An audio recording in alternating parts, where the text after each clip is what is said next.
Hi guys, welcome back. You have made it to video number 3. If you have been getting value from this series, please like it and share it with someone else. Also, I invite you to subscribe so that each week when I premiere a new video, you will not miss it. I am Rosalind Lewis, coming to you from Charlotte, North Carolina. So we have been talking about how to buy your very first home in the past 2 videos. And this is the 3rd and last video, wrapping it all up. So stay tuned, you don't want to miss it.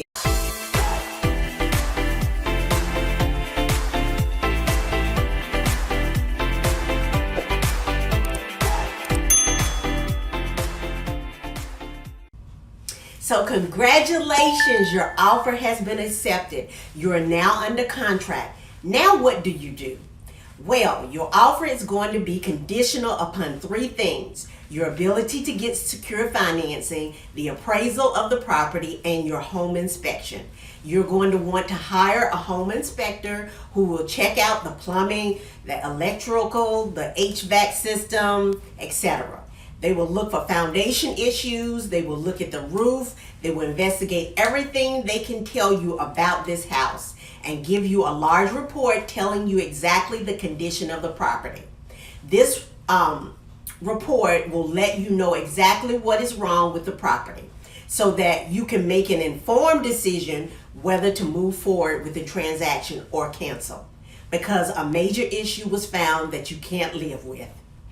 By canceling before the due diligence period is over, you can get your escrow money back. However, if you back out after the due diligence period, you will not get your escrow money back. Due diligence money is the money given to the seller for them to take that home off the market while you do all of the inspections to find out everything you can about that property.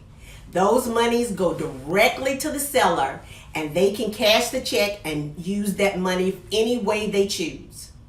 If the transaction goes all the way to closing, then you as the buyer will see that as a credit on the closing disclosure to you. After you get the inspection report, you could ask the seller to repair the major items on the list. I say the major items because you don't want to nickel and dime the seller, because you don't want to make them angry and then they decide not to repair anything. And by the way, they don't have to repair anything if they choose not to.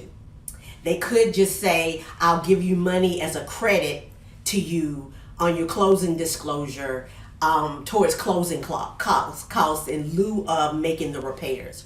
Or you might say, I'm just going to take the house as is because there were just minor things wrong. But you need to know what those issues are before you continue with the transaction.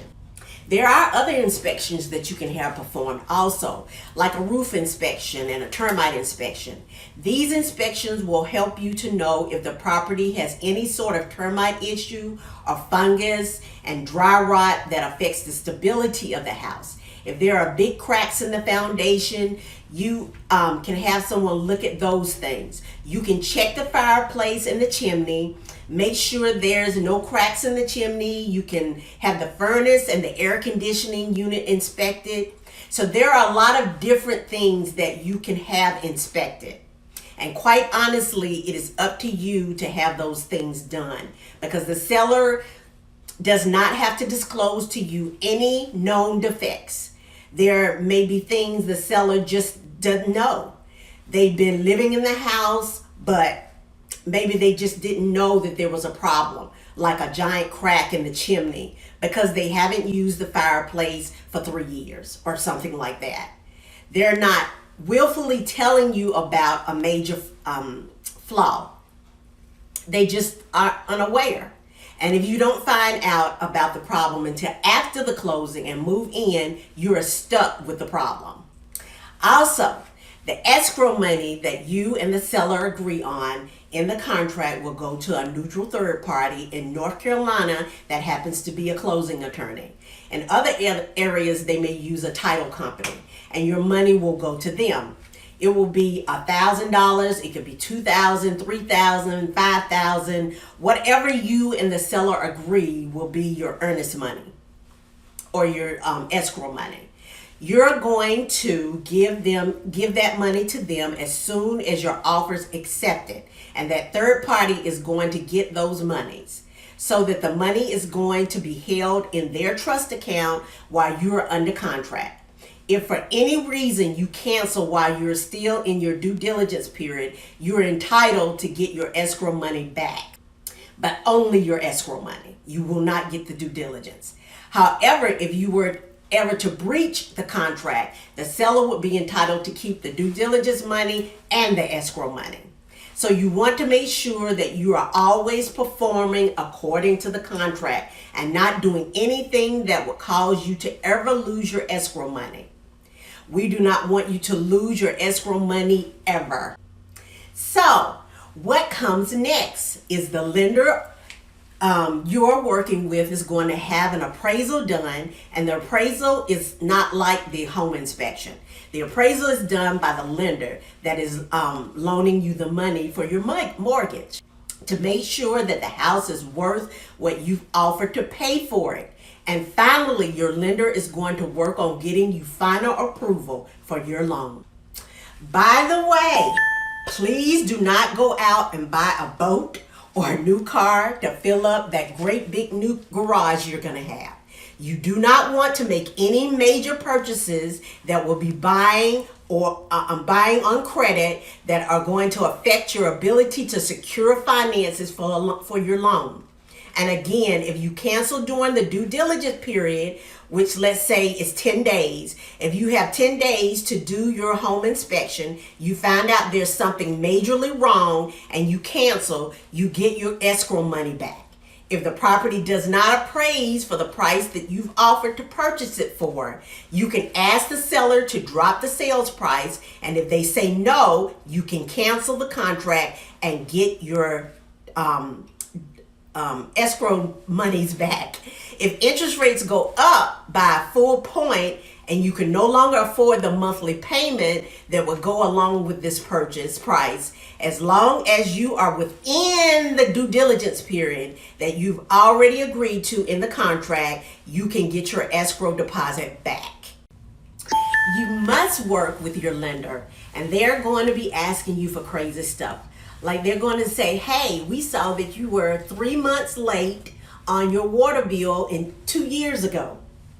Yes, stuff like that is going to appear on your credit history, and they're going to want a letter of explanation from you.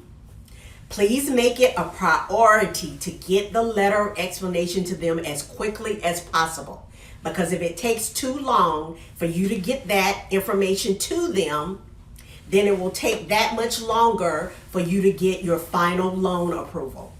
If you have said, I'm going to close in 40 days, but it ends up taking 50, the seller does not have to agree to give you an extension.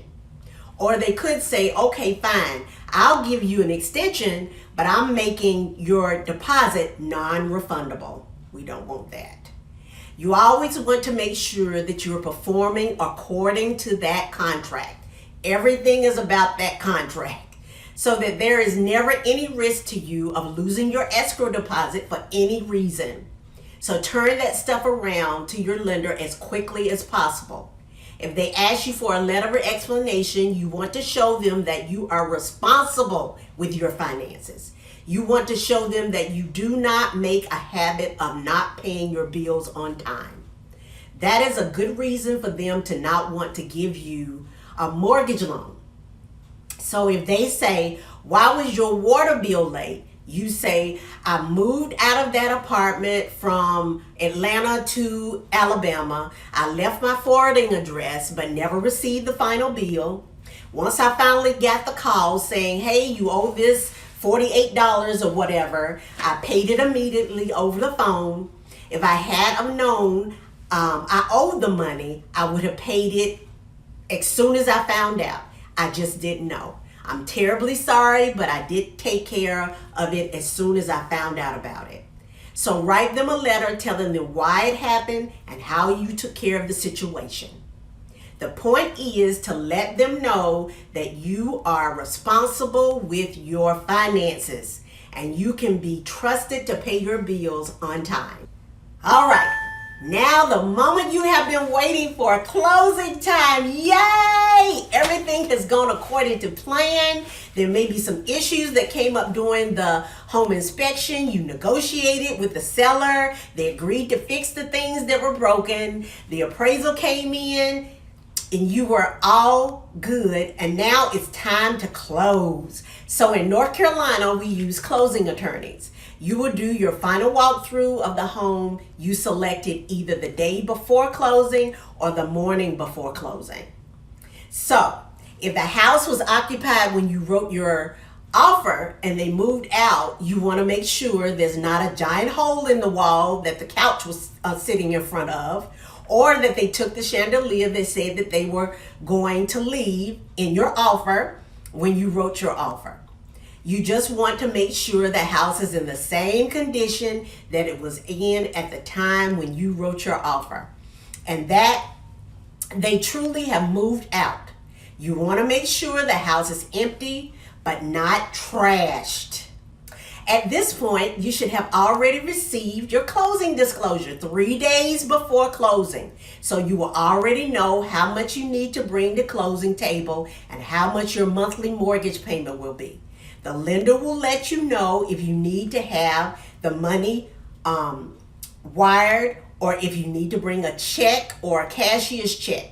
You will be signing a large stack of documents promising to pay your mortgage, promising to pay your mortgage, promising to pay your mortgage. In the state of North Carolina, you receive the keys after the deed is recorded. This usually only takes about 24 hours to record. Your realtor will give you notification that it has been recorded as soon as they get word from the attorney's office. However, if you build a home from the ground up, you get the keys from the builder the day of closing. So guys, that's it. Those are the steps to buying your first home. There were 10 steps. Here are a few last thoughts on this whole thing. Find a great realtor first. This person is going to be your advocate all the way through the process. Someone who knows what they're doing and can explain these things to you in lay terms and try to ease your stress so that you're not stressed out over all the details, because you know this is what we do every day. Then you're going to get pre-approval. Find out exactly what you can qualify for so you know what your monthly payments are going to be. Be willing to negotiate if the seller is asking $400,000 for the house and 17 other people are looking at that house too. You may need to go higher than the asking price. You may need to offer more. Make sure you have a nest egg for any unforeseen problems. If you live in an apartment, you put down your security deposit. When your lease is up, you move out, you get your security deposit back. If you buy a house and prices are on the rise, you put down your money, you live in that house for 2 years. When you sell it, it is extremely possible that you can make $10, $20, $30, even $50,000 depending on how long you lived in the house and how fast it appreciates. There is no other return on investment that I know of like that. Certainly not in the stock market.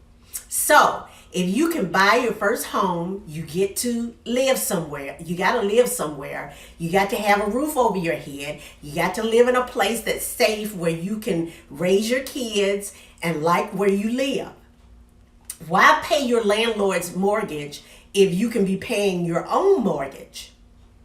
And then you're ready to move on. Walk away with a big fat check for that profit. So thank you so much for joining me for this video series. I hope you found it helpful. If you did, please like it. If you know any friends that are thinking about buying their first home, share it with them. Even if they are not in the North Carolina area, this still would be valid for them to receive information from. I really want to get this information out there as much as possible to buyers that have thought about buying and just weren't ready to move forward out of fear of the unknown. If you are in the Charlotte, North Carolina area and you have more questions, please reach out to me. I would love to hear from you, and I will be happy to help you in any way I can. So stay tuned, because another one of my videos is coming right up.